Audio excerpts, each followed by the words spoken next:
Gusto nyo ba ng masarap at napakadaling lutuin? Tara, luto tayo ng bangus steak. Hey! Gagamit tayo ng boneless bangus. Marinate natin ang kalamansi, toyo at black pepper. Marinate natin to ng 1 hour. Then, pan-sear na natin yung bangus.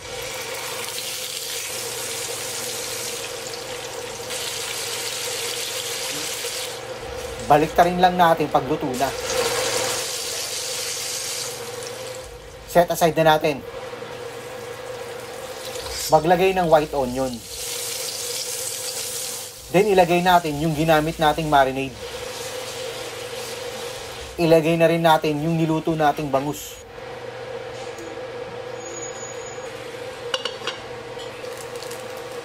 Ayun na, ayos na to. Ang sarap nito!